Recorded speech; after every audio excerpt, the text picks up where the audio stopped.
आप सुन रहे हैं बाबा जय गुरुदेव जी महाराज की भविष्यवाणी।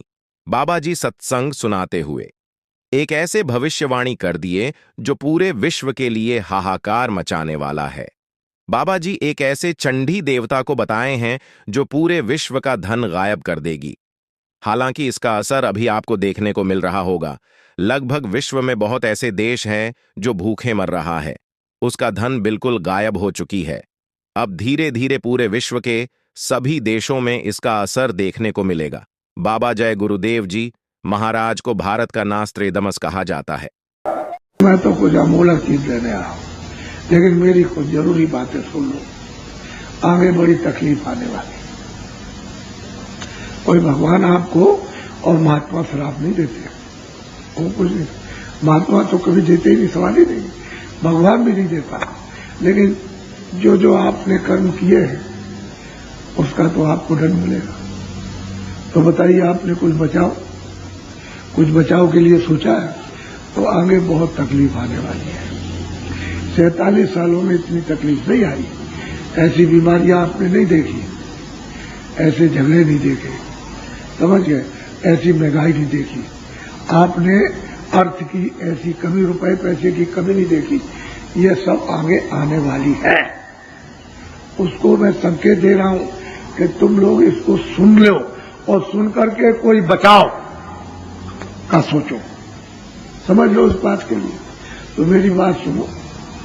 एक चंडी देवता है, देवता, या तो उसको देवता कहो, देवी कहो, लेकिन बाहर की चर्म आंखें, ये शरीर की जो 2 आंखें बाहर से, इनसे वो नहीं दिखाई देता। इनसे उसको नहीं देख सकते हो, देवता को, देवी को।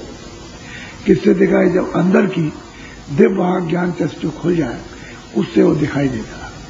तो चंडी यानी देवता, वो एक मसाल लेकर के 4 वर्ष हुए। अब 2-3 दिन ज्यादा हो गए, 4 वर्षों से बोल रहा हूं कि देखो होशियार हो जाओ। चंडी जो है एक मसाल लेकर और एक हाथ में तलवार लेकर वो विश्व के देशों का दौरा कर रही है। सबका बात को समझ लीजिएगा आप। विश्व के देशों का दौरा कर रही तो क्या करेगी? वहां के धन को गायब कर देगी, छुपा देगी। जो नाम होगा वहां के धन का, यानी रुपए पैसे डॉलर का या और कुछ है यहाँ, और जो भी नाम होगा उस देश का, उसको गायब कर देगी। तो वहां की जनता चलाएगी कि भाई पैसे किधर हो, चले गए। वहां के जो सेठ साहूकार हैं वो चिल्लाएंगे भाई ये किधर गया। तो शासक भी चिल्लाएंगे कि भाई ये बात समझ में नहीं आई कि रुपया पैसा किधर चला गया, ये कमी कैसे हो गई, क्योंकि हमारा देश तो भरपूर था, संपन्न था, तो ये कमी कैसे हो गई। तो सब उस देश में जाएगी, वहां गायब कर देगी, उस देश में जाएगी, उसको गायब करेगी, उसमें जाएगा, उसको। जितने विश्व में देश हैं सब में जाकर के गायब कर देगी। भारत में भी आएगी और भारत में भी आकर के यहाँ के धन को गायब कर देगी। तो यहाँ की जितनी जनता है वो सब चिल्लाएंगे भाई धन किधर गया। सेठ साहूकार चिल्लाएंगे, ये फैक्ट्री कारखाने वाले और दुकान वाले, वही धन किधर चला गया।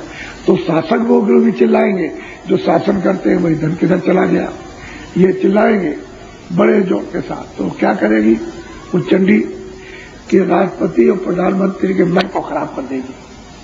पहले तो आपस में मन खराब करेगी, और फिर जब मन खराब हो जाएगा तो वो कहेंगे राष्ट्रपति और वो कि अच्छा उस मुल्क पर हमला कर दो। वो कहेगा उस मुल्क पर हमला करो, वो कहेगा उस मुल्क पर हमला करो, वो कहेगा उस मुल्क का हमला करो।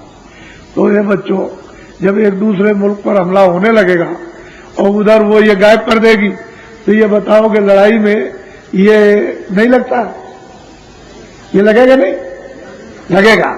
तो ये किधर से आएगा, ये किधर से आ जाएगा। लड़ाई में तो यानी अकूत धन खर्च होता है, वो फिर किधर से आएगा। फिर वो चिल्लाएंगे वहां के लोग कि हमारे देश में अनाज नहीं रहिएगा, जनता यानी भूखों मरने लगी। और ये भूखों, तो वो भी चिल्लाएगा कि मेरे यहां जनता भूखों मरने लगी, तो वो भी चिल्लाएगा मेरे यहां, तो मेरे यहां अगर किसी के पास हो तो मुझे भेज दो अनाज।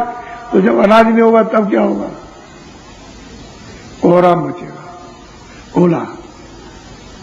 पहले सोच लो।